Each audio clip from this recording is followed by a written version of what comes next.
insectos Ok. vuelan y además se divierten.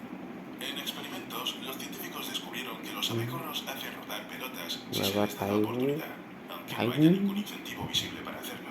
Además, los abejorros jóvenes ruedan más pelotas que los mayores, y los machos lo hacen durante más tiempo que las hembras. Para averiguarlo, los investigadores desarrollaron un escenario experimental en el que 45 abejorros tenían la oportunidad de caminar por una pista para conseguir una golosina sin obstáculos, o entrar en una zona con bolas de madera. Y en la gran mayoría de los casos, los insectos prefirieron las bolas. Algunos abejorros hicieron rodar las bolas hasta 117 veces durante el experimento. Una vez más, a la hora de elegir entre la comida y el juego, prefirieron el juego. El comportamiento repetitivo indica que para los abejorros, rodar pelotas es una verdadera satisfacción. De hecho, demuestra que la mente de una abeja es mucho más compleja de lo que podría pensarse. Este comportamiento suele observarse en aves y mamíferos jóvenes, pero los mamíferos en general se parecen demasiado a nosotros. ¿Has oído hablar de los delfines, por ejemplo, que han entrenado a los humanos para cazar juntos? Sí, los delfines entrenaron a los humanos, no al revés. Desde hace más de 140 años, los pescadores del sudeste de Brasil mantienen una insólita cooperación con los delfines de la zona. En la pequeña localidad costera de Laguna, los hombres Chinga. esperan a que los mamíferos marinos se acerquen nadando, cazando los salmonetes plateados del océano Atlántico a las aguas poco profundas.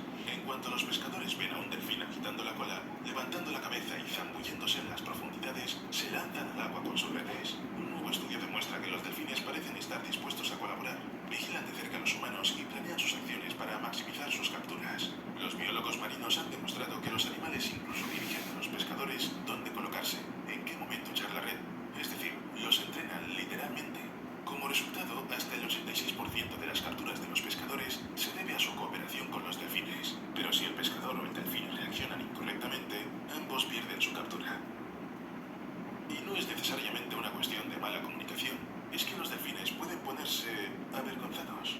Los estudios sobre el carácter de los animales, desde los insectos a los pájaros cantores, pasando por los pulpos y los primates, han descubierto que en todas partes hay individuos valientes y otros más tímidos y apocados. Y lo mismo ocurre con los delfines. Los delfines audaces pueden ser especialmente útiles para su grupo, por ejemplo, a la hora de encontrar comida. Estos individuos sociables ayudan a difundir información social importante para el grupo, como las oportunidades de alimentación. Naturalmente, los delfines más sociables tienen vínculos sociales más fuertes que los tímidos. Además, es más probable que un animal audaz se acerque a un objeto nuevo o explore a un depredador potencial que uno tímido. Por un lado, puede morir accidentalmente, por otro, puede comer o ayudar a los pescadores.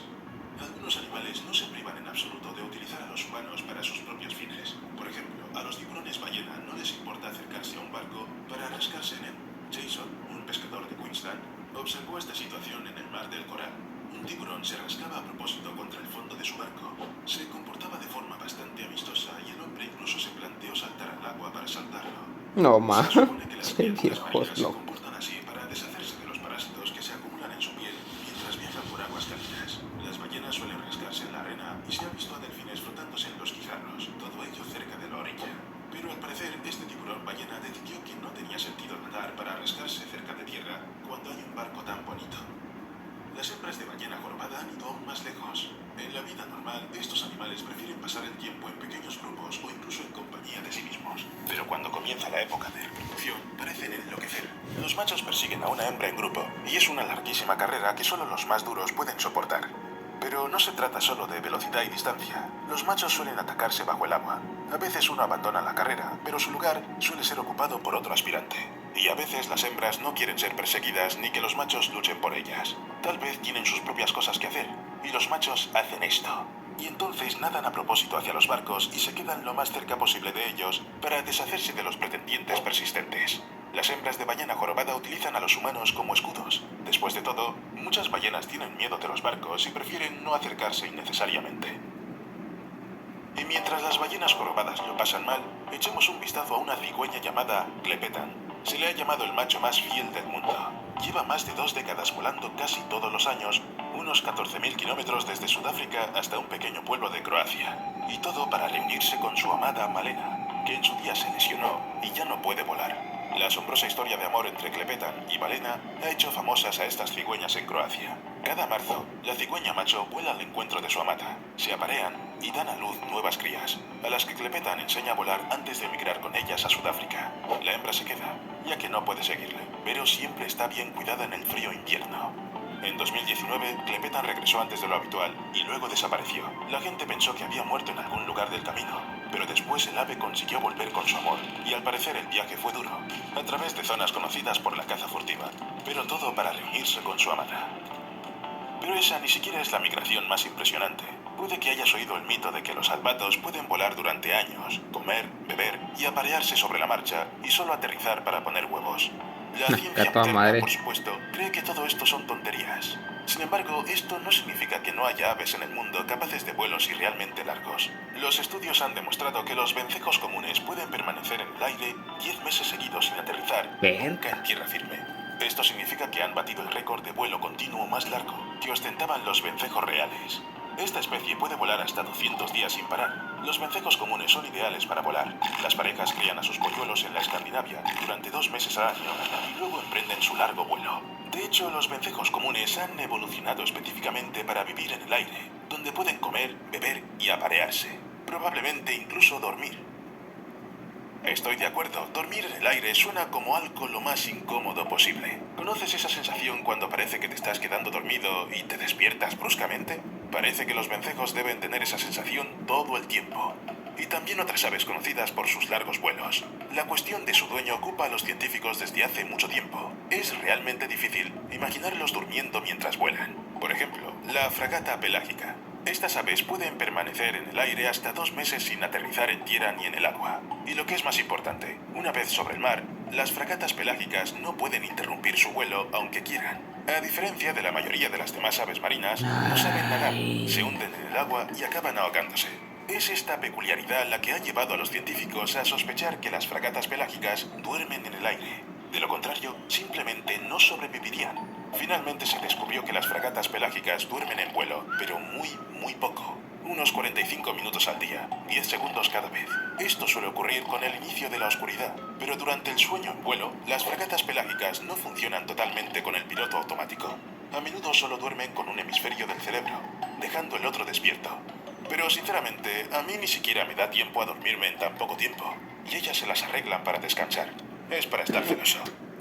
Ay, Bajemos salud. a la tierra y dejemos a los pájaros en Gracias. paz, porque quería hablaros de los lagos del humor. En realidad son formaciones cratéricas del volcán Kelimutu, en el centro de la isla de Flores, en Indonesia.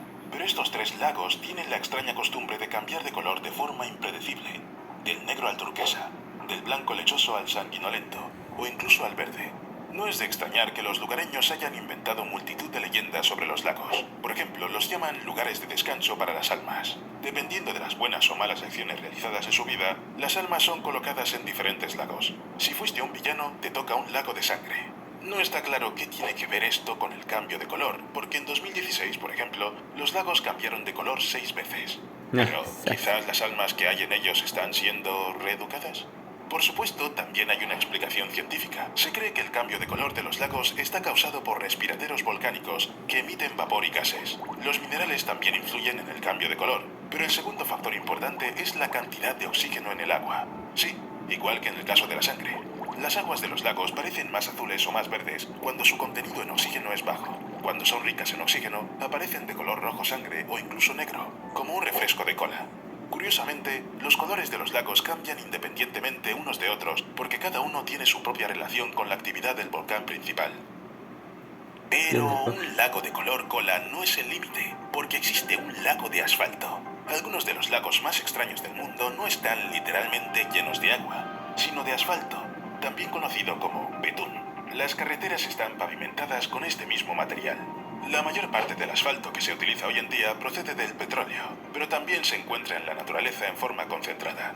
A veces se filtra del suelo y forma grandes charcos. El asfalto líquido es tan espeso y viscoso que se puede caminar sobre él, pero si permaneces mucho tiempo sobre una superficie así, te hundes lentamente en ella. Aunque el lago parece estático, el asfalto se mueve lentamente e incluso se pueden ver líneas de flujo en la superficie.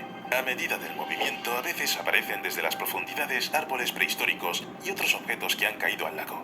Luego desaparecen, solo para reaparecer en algún momento. Parece una cápsula del tiempo líquida. Sabes, algunas cosas pueden sorprenderte y luego hay cosas que posiblemente no puedas entender. Como la naturaleza simplemente no pudo hacer eso. Simplemente no podría hacer crecer la planta de soja en una rata viva. Y sin embargo, aquí está. No La rata más común que mames. un agricultor indio descubrió cuando estaba inspeccionando sus cultivos. En el lomo del animal sobresalía una planta de soja. Lo más probable es que una semilla se introdujera en una herida abierta y luego brotara milagrosamente, sin matar a su huésped, aunque la semilla estaba situada aproximadamente en la zona del cuello. El cerebro no estaba afectado y la pobre rata aguantaba bien, pero sufría un dolor insoportable. Difícilmente habría durado mucho si no fuera por la ayuda de la gente. Se retiró la planta de soja y probablemente todo terminó bien. Pero, No. por supuesto, no podemos saberlo con certeza, porque los animales no suelen cultivar plantas sobre sí mismos. Sin embargo, hay excepciones, siendo los osos polares la más sorprendente de ellas.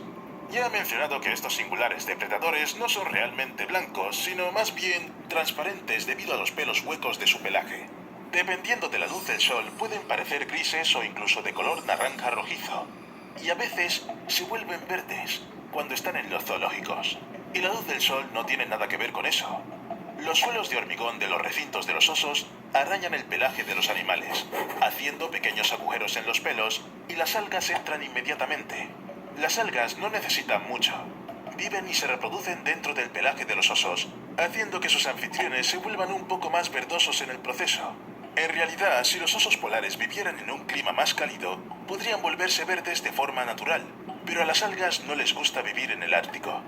Sin embargo, los osos polares no parecen tener ningún inconveniente por las peculiaridades de su pelaje. Mientras tanto, las ranas Brachycephalus ferruginus deben tener claramente una cuenta pendiente con la naturaleza. El caso es que son anfibios muy pequeños, no más grandes que la punta de un lápiz. Y sí, aunque estas mini ranas parecen adorables, no son realmente buenas saltando. Curiosamente, no por el tamaño de las patas o algo así, sino debido a los canales semicirculares de las orejas de la rana. Son simplemente demasiado pequeños, lo que significa que la rana no puede controlar su posición a mitad del salto. Sí, esta pequeña rana puede saltar, pero el aterrizaje sería claramente un problema. No te preocupes, no se hacen daño. El único problema es escapar de los depredadores. Así que las ranas tuvieron que adquirir colores de camuflaje y aumentar su toxicidad. Y como estas ranas aún no se han extinguido, entonces la estrategia debe estar funcionando. Mientras tanto, otras ranas corren el riesgo de no adaptarse al cambio climático, porque su capacidad de saltar depende de la humedad. En cuanto una rana, y los científicos han probado con 3 especies completamente diferentes, se deshidrata, pierde alrededor del 20% de su peso, y con ello su movilidad. Cuanto más secos están los anfibios, más cortos son sus saltos, y finalmente, las ranas dejan de moverse. Lo más probable es que su sangre se espese por la falta de humedad, que la carga del corazón se duplique y que sea demasiado agotador moverse. Así que no te pierdas cuando la rana salta. Pronto, esto podría convertirse en una escena rara. No necesitas que te hable de las amenazas que supone el calentamiento global. Pero seamos sinceros, no todos los peligros que la naturaleza plantea a los animales son causados por las personas. Incluso a veces, las personas actúan como salvadores. Por ejemplo, los gamos.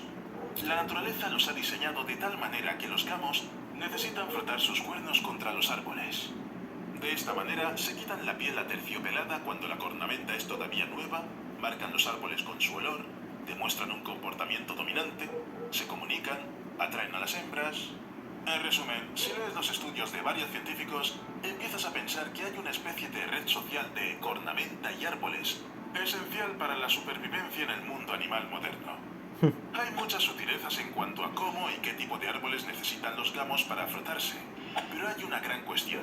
Las astas son grandes, duras, y pueden convertirse en una trampa mortal para un ciervo. Un movimiento erróneo o un árbol mal elegido y se convierte en una trampa. A veces, los gamos tienen suerte y la gente acude al rescate, o sacuden tanto la cabeza que finalmente se liberan.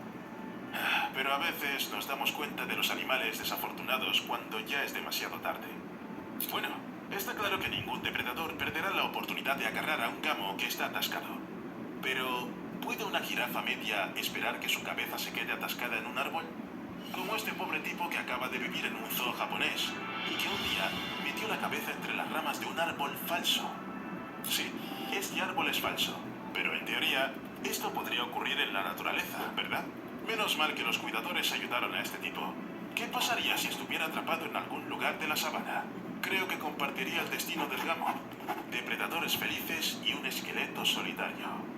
Pero, ¿sabes? Nos dejamos llevar por los grandes esquemas insidiosos de la naturaleza. Es hora de echar un vistazo a las cosas realmente pequeñas. Conoce a las moscas Philornis downsii, unos parásitos muy obstinados. Ponen sus huevos en los nidos de las aves para que las larvas puedan alimentarse de la sangre y los tejidos de los polluelos.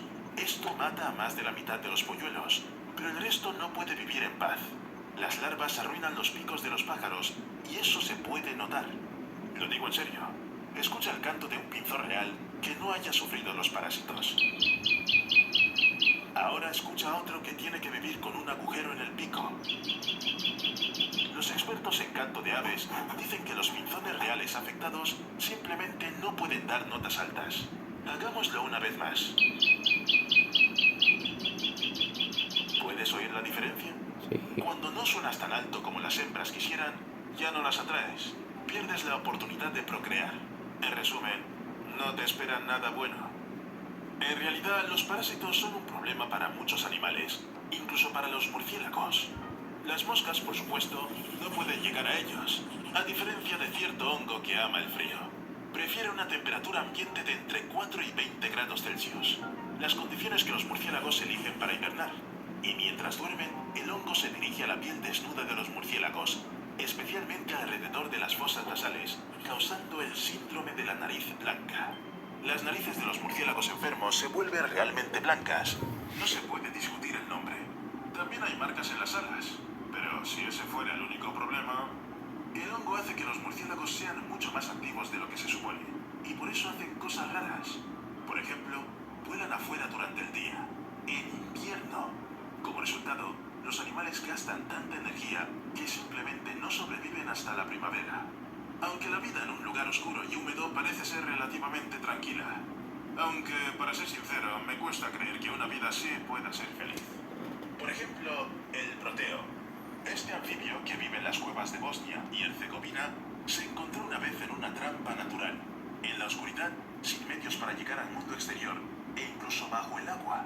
Así que tuvo que evolucionar. Así es como surgieron las criaturas similares a los parientes de los ajolotes.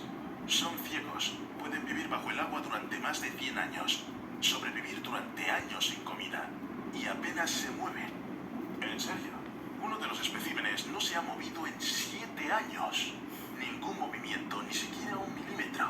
Imagínate, evolucionas, te adaptas y acabas siendo una salamandra subdesarrollada con la vida más aburrida del planeta. Pobrecitos. Pero ya que hablamos de cavernícolas, ¿te has preguntado por qué suelen ser ciegos? Cuando se meten en alguna cueva subterránea, resulta que allí no hay suficiente comida ni oxígeno. En esas condiciones, tienes que ahorrar fuerzas. Y la vista, como han descubierto los científicos, requiere bastante energía. Si renuncias a la vista, ahorras alrededor de un 15% de energía y no pierdes nada, porque sigue estando todo oscuro. Simplemente vives y mejoras otras habilidades. O simplemente comes lo que se te cruce. Por si acaso, déjame aclarar que la ceguera y la conservación de la energía es solo una de las teorías.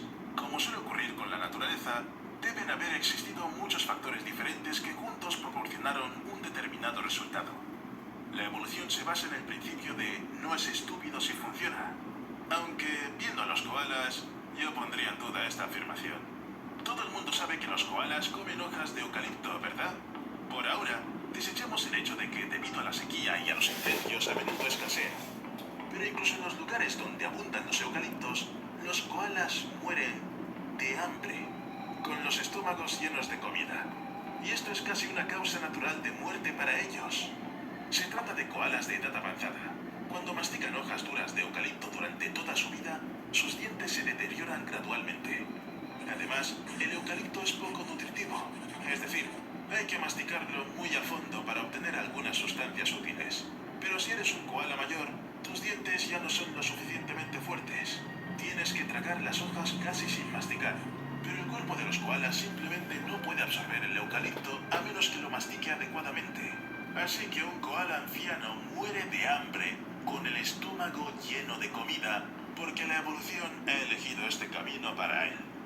Los perezosos, por cierto, tienen un problema similar, solo que en su caso el problema es la digestión que no funciona cuando hace frío. Lo sé, suena absurdo, pero es cierto.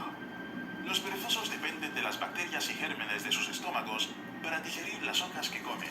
Estos microbios dependen de la temperatura.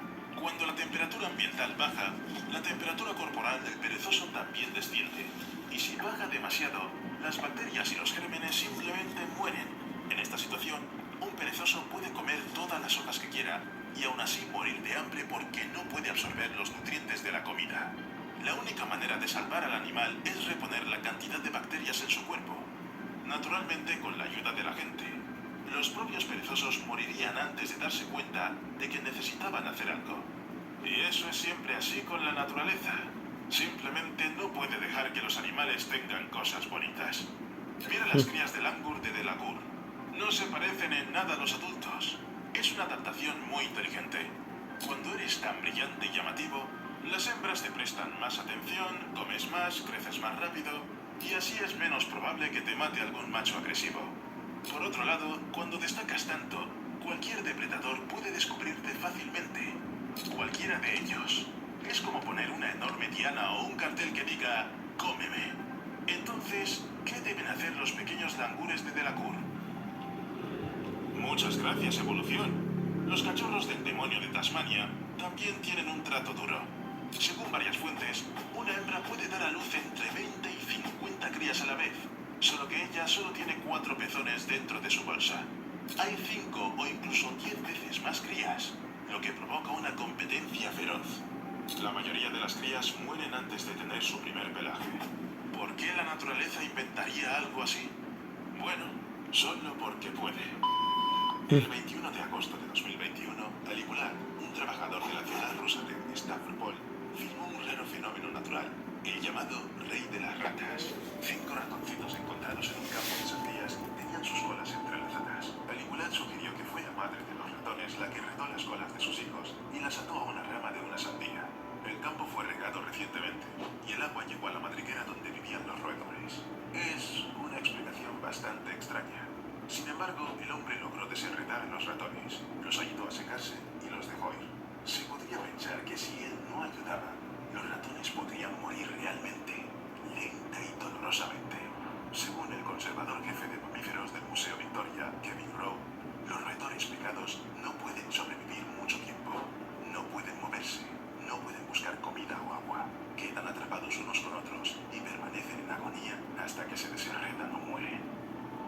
Pero antes de entender qué es realmente cierto y qué es solo un mito, hay que llegar al fondo del fenómeno llamado Rey de las Ratas.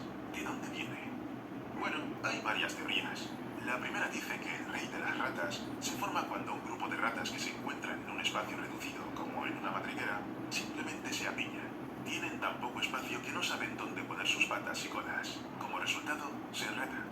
La segunda teoría suena similar a la primera, pero solo a primera vista. Se cree que las ratas se atan la cola cuando se acurrucan si hace mucho frío, pero supuestamente lo hacen a propósito. Es decir, la creación de un rey de las ratas es una decisión consciente. Y las ratas se atan la cola para sobrevivir. Y si es así, ¿por qué desenredar a los pobres roedores? Solo intentan calentarse. Están bien. De hecho, ambas teorías tienen argumentos que las respaldan. Si las ratas se pegan por accidente, la razón puede estar en el sebo. Como las colas de las ratas no tienen pelo, estas producen sebo en grandes cantidades para proteger e hidratar la superficie de su piel. Digo en serio, en los lugares frecuentados por las ratas y en los que recorren las mismas rutas, se pueden notar incluso rastros de varias colas bien lubricadas con sebo se entrelazan y luego la grasa se congela debido al frío. Además, los restos de comida, los excrementos e incluso la sangre también pueden actuar como pegamento. Pero el resultado es el mismo. Las colas de las ratas se enredan durante el sueño y cuando se despiertan intentan dispersarse en distintas direcciones. Qué asco. Esta teoría se ve ¿Qué hago a las 2 de la mañana casi viendo ratas trenzadas por la cola? Es decir, las ratas podían realmente congelarse unas a otras. Por otra parte, el clima frío podría ser la razón por la que se ocultaron. Además, si hay un roedor que lo sabe todo sobre el trabajo en equipo, es una rata. Creo que parte por eso los científicos las utilizaron para enlazar dos cerebros a través de Internet. Quiero decir, literalmente, los científicos implantaron quirúrgicamente electrodos en los cerebros de dos grupos de ratas y los conectaron a ordenadores. Las señales del cerebro de una rata se transmitieron por cable a un ordenador y luego al cerebro de otra rata. Mientras tanto, los animales no solo estaban en jaulas diferentes, sino en continentes distintos. Al final, resultó que las ratas sí son capaces de intercambiar información de esta manera, incluidos los datos táctiles. En realidad es una investigación muy interesante. Me sorprende no haber oído hablar de ella antes. Aunque las ratas unidas podrían estar, al menos en teoría, haciéndolo intencionadamente, pueden liberarse. Pero no funciona así con las ardillas. Sí, la historia conoce muchos más ejemplos del rey de las ardillas que del rey de las ratas. En 2013 se descubrió este fenómeno en Saskatchewan, Canadá. A 6 ardillas se les ataron las colas, seguramente a causa de la savia de los árboles, y al parecer murieron más rápido de lo que llegó la ayuda. Otro rey de las ardillas fue descubierto en 2018 en el estado de Nebraska. De nuevo 6 crías de ardillas, de nuevo con las colas enredadas y de nuevo a causa de la savia de los árboles. Aunque estas sí sobrevivieron, los expertos llegaron a tiempo, calmaron a las ardillas con un analgésico suave, recortaron el pelaje pegajoso y desenredaron sus colas. Todo el proceso duró aproximadamente una hora. Las ardillas sobrevivieron, pero algunas necesitaron la amputación de partes de la cola irremediablemente dañadas. Es poco probable que las ratas requieran la amputación. Si al menos has tocado una vez la cola de una rata, sabes que es muy flexible. Y sí, las ratas pueden salir por sí mismas del rey de las ratas, lo que a su vez confirma que puede crearlo a propósito. Los expertos afirman que las colas de ratas se deshacen fácilmente a la primera sugerencia de separación. En cuanto se calienta lo suficiente, lo más probable es que el rey de las ratas se rompa en ratas individuales que ya no necesitan mantenerse cerca unas a otras para calentarse. Pero si el nudo acaba siendo demasiado apretado, las ratas siempre tienen un plan B. Una de ellas solo tiene que morderse la cola y salir de la trampa. De hecho, las ratas son tan buenas para sobrevivir que solo las cucarachas lo hacen mejor. Hace 75 millones de años, los antiguos ancestros de las ratas roían los huesos de los tiranosaurios, lo que es un claro indicio de que las ratas saben cómo ganar la carrera evolutiva. No solo pueden trepar por casi todas partes, comer casi todo, criar en casi cualquier condición. Mira estos dientes. ¿Los has visto? Los dientes delanteros de las ratas pueden crecer 14 centímetros por año. Por supuesto, se desgastan con el tiempo, pero la tasa de crecimiento sugiere que la rata tiene siempre un arma fiable. Sus fuertes y afilados molares les permiten masticar casi todo, incluidos bloques de hormigón, madera, ladrillos y tuberías de plomo. Así que morderse su propia cola no es un problema para las ratas. Aunque la cola difícilmente volverá a crecer, a diferencia de lo que ocurre con los lagartos. Oh sí, todo depende de la especie. De hecho, hay roedores que pueden regenerar su cola y son los ratones espinosos. Cuando Marvel Comics creó a un superhéroe que podía curar heridas terribles, quizá deberían haberlo llamado Ratón Espinoso en lugar de Wolverine. Sí, no sonaría tan amenazante, pero piénsalo. Estos animales pueden deshacerse de hasta el 60% de la piel a lo largo de su espalda para librarse de las garras de un depredador y sobrevivir.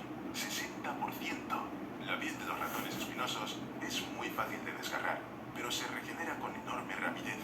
Las heridas dejan de sangrar, se curan rápidamente y se reducen en un 64% durante el día. Mientras que la rata necesita de 5 a 7 días para cubrir completamente la herida con piel nueva, el ratón espinoso puede hacerlo en solo 3 días. Ni siquiera quedan cicatrices en la piel regenerada. Además, el ratón espinoso puede cerrar los agujeros de sus orejas y regenerar las puntas de los dedos sin ningún problema. Así que si los ratones espinosos se atan la cola, no tendrán ningún problema. Solo tienen que deshacerse de las colas y seguir su camino. Pero volvamos a las ratas. Si son ellas las que crean un rey de las ratas y luego pueden salir de él, ¿por qué la gente las encuentra muertas en la gran mayoría de los casos? Después de todo, en toda la historia de la humanidad, pues bien, hasta 2005, se registraron 58 reyes de las ratas fiables, de los cuales 6 acabaron en museos. No parecen grandes probabilidades de supervivencia. Sin embargo, hay una teoría que explica esto y apunta a las personas. A la gente le encanta el dinero. Por lo tanto, atar las colas de las ratas muertas para hacerlas pasar por el rey de las ratas y luego venderlas al museo es una forma bastante fácil de ganar dinero. En cualquier caso, nadie dijo que no a esta oportunidad antes. Y no solo antes. No hace mucho tiempo se encontraron burros pintados como cebras en el zoo de El Cairo. Los propietarios querían tener animales animales exóticos, pero eran demasiado caros y la pintura y los burros eran baratos. El caso es que la pintura se derritió bajo el sol caliente y el color característico de la cebra desapareció justo delante de los visitantes. Bueno, ¿qué es esto? Pero hay otra teoría para explicar por qué las ratas enredadas se encuentran muertas. Quizás murieron antes de conseguir liberarse. Las causas pueden ser muy diferentes. O algo impidió que las ratas salieran de la trampa. Por ejemplo, en el caso del rey de las ratas que está en el Museo Otago, en Dunedin, Nueva Zelanda, los conservadores afirman que las ratas se enredaron en crin de caballo. Lo más probable es que los roedores pudieran liberarse por sí mismos si no fuera por la crin. Las ratas cayeron de las vigas de la oficina de envíos, aparentemente justo sobre la gente. Las personas no se alegraron de ello y las mataron a golpes con un instrumento. El rey de las ratas murió por completo. A veces las ratas acaban en algo pegajoso, es decir, en algo aparte de sus fluidos biológicos. Los roedores se duermen, se acurrucan en una bola para calentarse, se enredan mientras duermen y cuando se despiertan ya no pueden liberarse. Si sus colas no solo están enredadas sino también pegadas, salir del rey de las ratas es casi imposible. Estas pobres no solo corren el riesgo de morir de hambre o sed, cuando están atadas unas a otras, pierden por completo su velocidad, agilidad, destreza y todas aquellas cualidades que realmente permitieron a los roedores sobrevivir desde la época de los dinosaurios hasta nuestros días. En este Media sentido, horita las ratas son jugando, presa fácil tanto para los depredadores como para las viendo personas a las que no les 100 importa meterlas en algún momentos museo. que Naturalmente, en demuestran estado que la muerto. naturaleza es increíble. Porque todo rey de las ratas es una sensación. ¿Recuerdan la historia del principio del vídeo? Aunque no lo creas, se considera una de las primeras pruebas fiables de la existencia de los reyes de las ratas en general. Por supuesto, el tamaño también importa. Quizá el ejemplar más antiguo de los reyes de las ratas se encontró en Altenburg, Alemania, en 1828. Incluye 32 roedores y es el mayor espécimen del mundo. Según el museo donde se encuentra el rey de las ratas, fue descubierto por Miller y Steinbrook cuando limpiaba su chimenea. Y esa es toda la información que tenemos. No sabemos quién era este Miller ni en qué circunstancias encontró al rey de las ratas. Pero al menos estas 32 pobres ratas fueron mencionadas en el Guinness World Records. Por supuesto, se empezaron a encontrar reyes de las ratas mucho antes, aunque entonces a nadie se le ocurrió conservarlos. ¿Por qué iban a hacerlo? Imagina que vives en Europa en el siglo XVI. El primer registro sobre los reyes de las ratas data de 1564. No es la mejor época para apreciar a las ratas o averiguar por qué se les enreda la cola. Sin embargo, la gente inventó una leyenda. Creían que las ratas ancianas, conocidas por su sabiduría, se sentaban sobre las colas enredadas de otras ratas. Se creía que las otras ratas trataban al rey de las ratas como si fuera de la realeza, de ahí el nombre del rey de las ratas. Por supuesto, nadie estaba precisamente extasiado con tales reyes. Se les consideraba una muy mala señal, un presagio de desgracia, enfermedad e incluso muerte. Además, ni siquiera puedo culpar a nuestros lejanos antepasados por ser supersticiosos. Sí, en aquella época la gente no relacionaba explícitamente la peste con las pulgas de las ratas, pero los reyes de las ratas son más comunes allí donde la población de ratas explotó. Así que los lugares donde se encuentran los reyes de las ratas pueden estar plagados de una enfermedad mortal. Teniendo en cuenta todo esto, queda claro por qué los informes sobre los ejemplares vivos de los reyes de las ratas son tan raros. Si algo presagia la muerte, es mejor deshacerse de ese algo. La buena noticia es que ahora la gente es mucho menos supersticiosa, así que quizá los científicos tengan una oportunidad real de estudiar a los reyes de las ratas vivos y averiguar por fin qué es qué. Mira estas fotos. La vaca que aparece en ellas parece tan demacrada que literalmente es transparente. En serio, puedo ver el suelo al otro lado de su cuerpo. El animal está en esta forma por el hambre y la sequía. Y esta vaca no es ni mucho menos un caso aislado.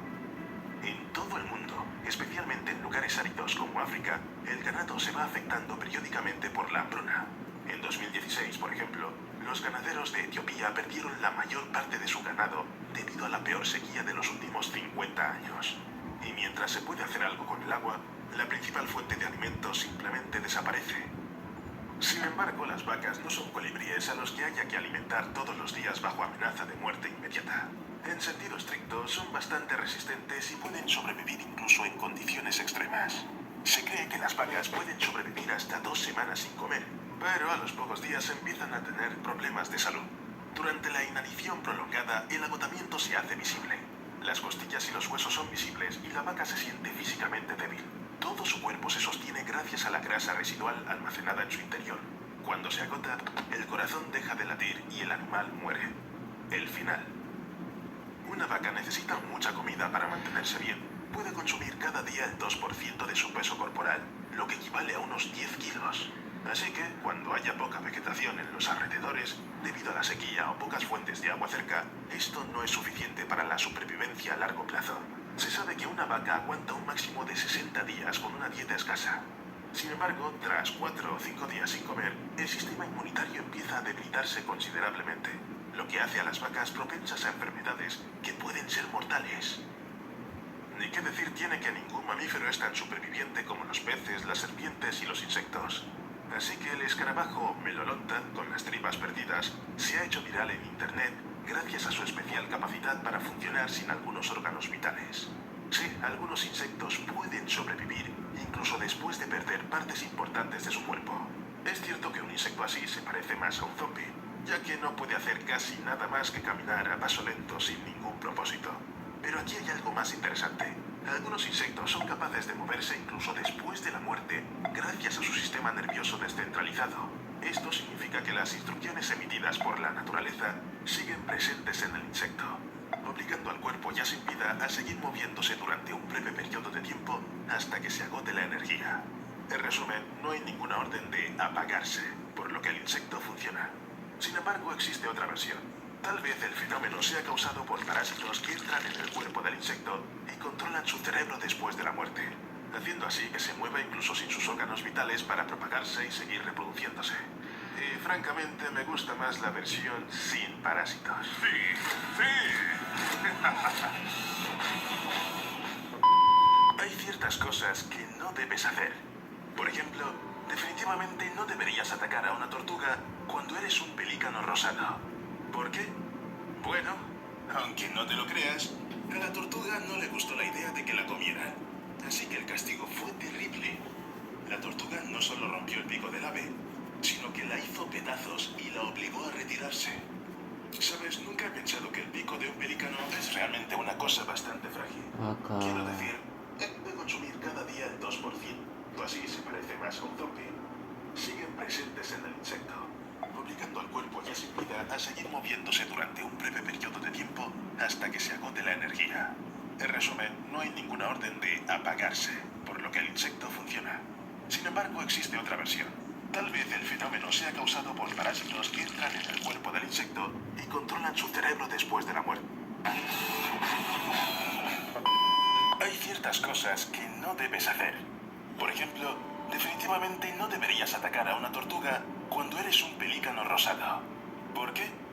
Bueno, aunque no te lo creas, a la tortuga no le gustó la idea de que la comieran. Así que el castigo fue terrible. La tortuga no solo rompió el pico del ave, sino que la hizo pedazos y la obligó a retirarse. No deberías atacar a una tortuga cuando eres un sin parásitos. Sí.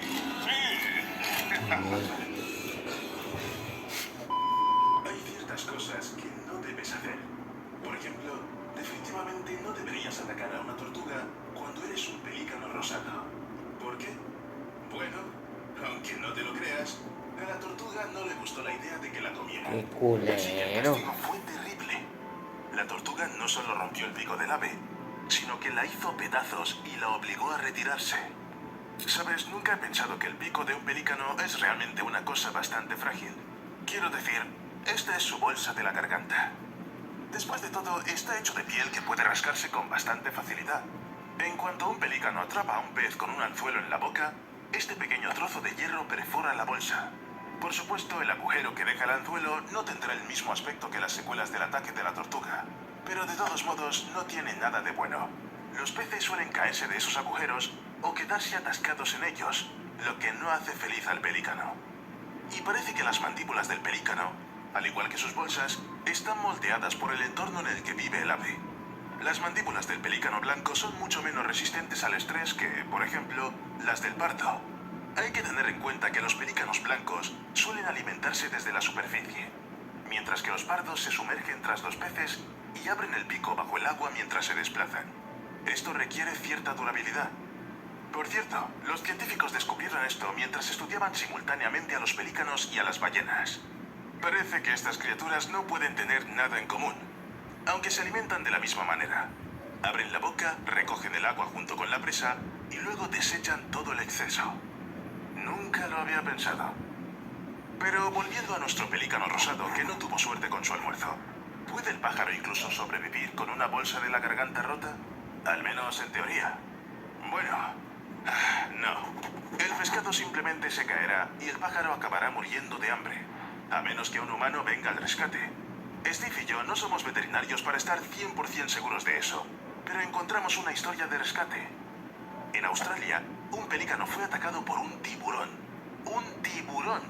Parece mucho más duro que una tortuga. El depredador le arrancó literalmente un trozo de la bolsa de la garganta. El pelícano fue rescatado por la gente, llevado a los veterinarios. Los doctores pasaron varias horas en el quirófano aplicando 200 puntos y atendiendo las heridas del ave. Esta historia terminó bien, porque el pelícano, de hecho, se llamaba Lucky. Recibió ayuda a tiempo y pudo volver a la naturaleza en solo 10 días. Pero no creáis que os vamos a contar otra historia de un pelícano hambriento con una mala elección de presa. Esta vez fue el ave la presa. Para los tiburones jóvenes, las aves son el objetivo perfecto para perfeccionar sus habilidades de caza. Especialmente los pájaros cantores, que no podrán despegar rápidamente si caen accidentalmente al agua. Pero los pelícanos también sirven. Al fin y al cabo, son lo suficientemente torpes como para que los tiburones jóvenes los utilicen como entrenamiento. Necesitan aprender a morder la presa correctamente. Hablando de presas, ¿cómo es que ese pelícano del principio del vídeo se atrevió a atacar a la tortuga? Después de todo, los pelícanos se alimentan principalmente de peces, perfeccionando sus estrategias de caza hasta el más mínimo detalle. Muchos pelícanos pescan nadando juntos en grupos. Pueden formar una línea o una U, llevando al pescado a aguas poco profundas y luego simplemente sacarlo con el agua como si fuera una sopa. Pero para los pelícanos, el pescado es algo así como la comida sana que recomiendan los padres y los médicos. Es bastante difícil obligarse a comer brócoli cuando hay tantas hamburguesas alrededor. Así que los pelícanos siempre están dispuestos a merendar a unos pobres anfibios, crustáceos e insectos. Incluso aves o mamíferos más pequeños. En resumen, el problema es que los pelícanos están dispuestos a meterse cualquier cosa en su bolsa. Lo digo en serio. Tratarían de comer cualquier cosa que parezca mínimamente comestible. ¿Pellizcar una pata de jirafa? ¿Por qué no? Parece delicioso. ¿Intentar morder un perro? ¿Tragarse un osito? ¿Un gato? ¿Una oreja de burro? Incluso un cangrejo parece una cena suficientemente buena para un pelícano. O incluso un capibara. Menos mal que los capibaras son lo suficientemente amistosos como para no prestar atención a esto. Una cosa es cuando intentan comerse algo vivo. Pero, ¿y el pelícano que se tragó un teléfono? Y no solo se lo tragó, sino que primero se lo arrebató de la mano a alguien. Afortunadamente, la gente acudió de nuevo al rescate y sacó el teléfono del pájaro. Aunque Última en realidad, esta y historia podría los tener un final amos. diferente, porque los pelícanos son demasiado engreídos. A veces intentan tragarse presas grandes, muy grandes, y simplemente se ahogan. Como en el norte de Minnesota, donde un pelícano decidió comerse a una gran lucioperca, pero el pez se atascó en la garganta del ave porque era demasiado grande. El pelícano murió y la lucioperca sobrevivió. Si los peces pudieran reírse con maldad, esa lucioperca probablemente lo haría. Otra historia similar ocurrió en el santuario de aves de Sor Sarovar, en la India. De nuevo, había un pelícano y un gran pez.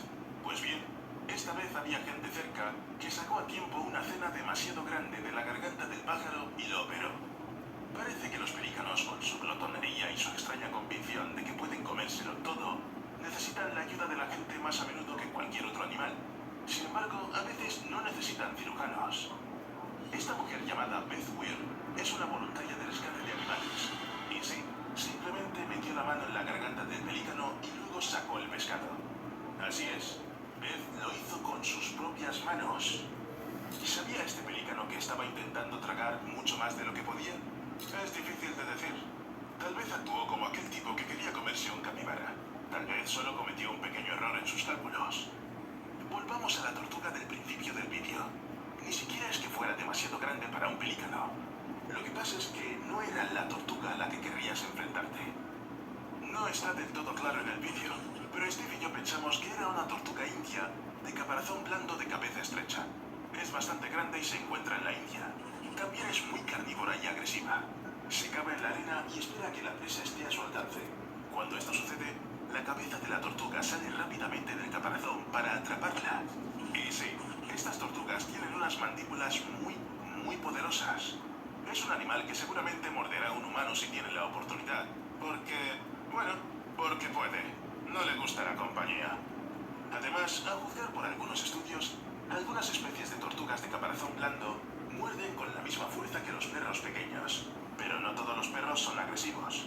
Y ahora imagina que esta criatura se da cuenta de repente de que una especie de pelícano está intentando comérsela.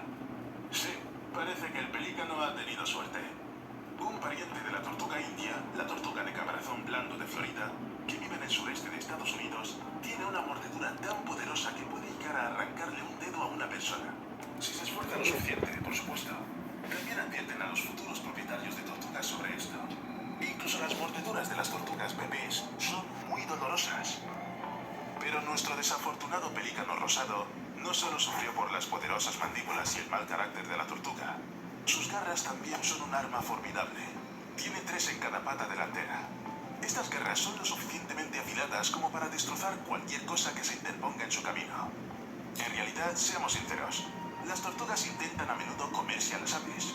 Por ejemplo, una tortuga serpentina, un animal grande y poderoso, agarró una vez a un pelícano delante de un grupo de espectadores. Algunos sugirieron que era una especie de defensa propia, que la tortuga solo temía por su vida. Pero las tortugas serpentinas son omnívoras. Las aves descuidadas son solo un elemento de su menú habitual. El pelícano del vídeo anterior tuvo suerte. Pudo liberarse. Quizás era demasiado grande porque las tortugas serpentinas tienen una táctica de caza especialmente diseñada. Agarran a un pájaro que ha aterrizado en el agua por la pata, aprietan la mandíbula con fuerza, arrastran el ave bajo el agua, lo mantienen allí hasta que la pobre presa se asfixia. Entonces llega la hora de comer. Una forma sencilla y eficaz de cazar, que en realidad no requiere ningún esfuerzo especial por parte de la tortuga. Por cierto, si la tortuga realmente quiere, también puede cazar una paloma. Es cierto que tendrá que salir del agua durante un tiempo, pero la estrategia seguirá siendo la misma. Y si crees que solo las tortugas que viven en el agua y se mueven lo suficientemente rápido comen pájaros, entonces a sus homólogas terrestres tampoco les importa desayunar un pájaro. Mejor aún si se trata de un polluelo que no puede salir volando. Sí, una tortuga gigante de Aldabra caza un lindo pájaro. Parece un poco ridículo y torpe, pero la tortuga no se rinde. Los científicos se sorprendieron cuando lo vieron. Es decir, durante mucho tiempo se creyó que las tortugas gigantes de Aldabra, que ahora solo se encuentran en las islas Seychelles y Galápagos, eran herbívoras. Bueno, de vez en cuando pueden comer caparazones de caracol y huesos de pájaros. Resulta que a veces también se comen pájaros enteros. ¿Y qué te parece este hecho? Las tortugas se levantan extendiendo sus extremidades y su cola para que los pinzones puedan librarlas de las garrapatas. ¿Es una situación perfectamente normal en el mundo animal? Por supuesto. Pero a veces, justo durante la limpieza, las tortugas se dejan caer inesperadamente. Y los pájaros, que en ese momento están en la parte inferior del caparazón, son aplastados. Y entonces las tortugas se las comen. Historias como esta siempre les parecieron bromas a los expertos en tortugas, hasta que aparecieron imágenes de una tortuga comiéndose un polluelo. Y sabes, entiendo por qué los científicos tenían dudas.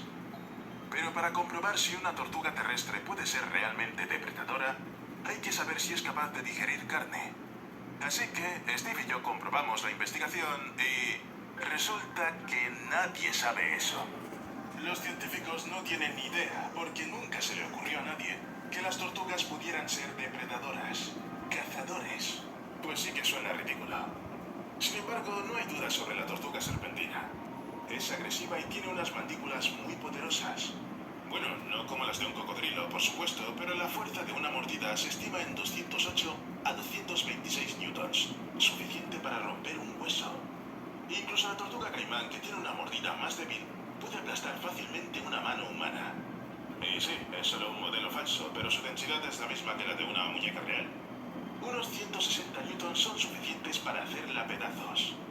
En realidad, ha circulado el mito de que la tortuga caimán, por no hablar de la tortuga serpentina, puede partir en dos todo lo que se les mete en la boca. Incluso un pedazo de madera muy fuerte. Incluso un palo de escoba. Así que Eso no es un mito.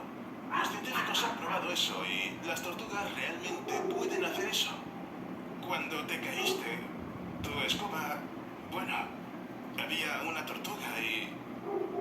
Bueno, cuando era pequeño me aterrorizaban los tiburones. No había mar cerca, pero siempre me pareció que los tiburones podrían aparecer en un río o incluso en un lago. ¿Cuál es la diferencia si todo es agua? Es una pena que en aquella época nadie me explicó que el agua dulce hace que los tiburones exploten. No siempre, por supuesto. Hay especies que pueden vivir en los ríos, pero la mayoría de los tiburones simplemente necesitan mantener un cierto nivel de sal en el organismo. Tomemos por ejemplo el gran tiburón blanco, el depredador marino más temible. Si un día se le ocurriera subir río arriba, desde el mar, el gran nivel de salinidad dentro de su cuerpo en comparación con el exterior causaría hinchazón. Pero poco a poco el agua dulce fluiría por sus branquias y el tiburón se volvería cada vez menos salado por dentro. Es muy posible que esto hiciera que el tiburón se expandiera hasta explotar. Suena un poco extraño. Para comprender por qué esto es posible, debemos comprender qué le sucede a las células del cuerpo en agua salada. El proceso que mantiene la concentración de sal en las células de los peces a un nivel cómodo se llama ósmosis. Básicamente, el agua penetra en las células y lo opuesto. Los peces de agua dulce, como los peces dorados, son más salados que su entorno. La ósmosis hace que el agua circundante entre en sus cuerpos a través de las branquias y la piel. Los peces marinos, como el atún, son menos salados que el agua que los rodea. Por lo tanto, en este caso, la ósmosis expulsa el agua de sus cuerpos. Si los peces de agua salada se encuentran en agua dulce, este proceso comienza a funcionar en sentido contrario. Es decir, el pez absorberá el líquido. Las células, que no están preparadas para este cambio, se llenarán y se hincharán, llegando posiblemente a estallar. Y aunque el organismo del tiburón no funciona como el de un atún, por ejemplo, el principio sigue siendo el mismo. Incluso los peces que pueden moverse libremente entre el agua dulce y el agua salada necesitan algún tiempo para aclimatarse cuando cambian de ambiente. De manera similar a los humanos, que necesitan esperar para adaptarse a niveles más bajos de oxígeno en altitudes más altas. Es imposible decir al cierto cuánto tiempo puede vivir un tiburón blanco en agua dulce, porque nadie ha realizado tales experimentos. Bueno, si lo realizaron, entonces la comunidad científica no los reconoce. Pero los expertos en acuarios dicen que para algunos peces marinos este periodo es de 30 segundos a 10 minutos, después de lo cual ocurre la muerte. Y no creo que el tiburón dure mucho más. A menos, por supuesto, que sea un tiburón toro. A los tiburones toro no les importa la salinidad del agua. Tienen adaptaciones fisiológicas especiales que les permiten vivir en agua dulce. Pero esta no es una noticia muy buena en realidad, porque se sabe que los tiburones toros son agresivos y al parecer son justamente ellos los responsables de la mayoría de los ataques de tiburones costeros. Esta especie se ha visto a 4.000 kilómetros río arriba en el Amazonas, en América del Sur. Hay tiburones toro que viven en un lago de agua dulce en Nicaragua. Eso se debe a que sus riñones procesan la sal dentro del cuerpo y unas glándulas especiales ubicadas junto a la cola también ayudan a retener la sal. Pero, ¿por qué los tiburones toro necesitan tal habilidad? El resto de estos animales sobrevive sin ella. Bueno, esta adaptación podría haber surgido para garantizar la seguridad de los bebés. Debido a su resistencia al agua dulce, los tiburones jóvenes pueden permanecer en lugares donde otros tiburones definitivamente no se los comerán. Sin embargo, la naturaleza no da nada a cambio de nada. Para obtener una habilidad única debes sacrificar algo. La pregunta es, ¿a qué han renunciado exactamente los tiburones toro? Si realmente les fuera tan bien tanto en agua dulce como salada, serían la especie dominante en las aguas costeras. Pero esto no sucede, lo que significa que algo les molesta. Pero dejemos los tiburones toro a un lado por ahora. Me interesa más el hecho de que los tiburones pueden, en principio, hincharse. Y resulta que esto no es necesariamente una cordillera. Vámonos. Hay una especie que se Adiós. hincha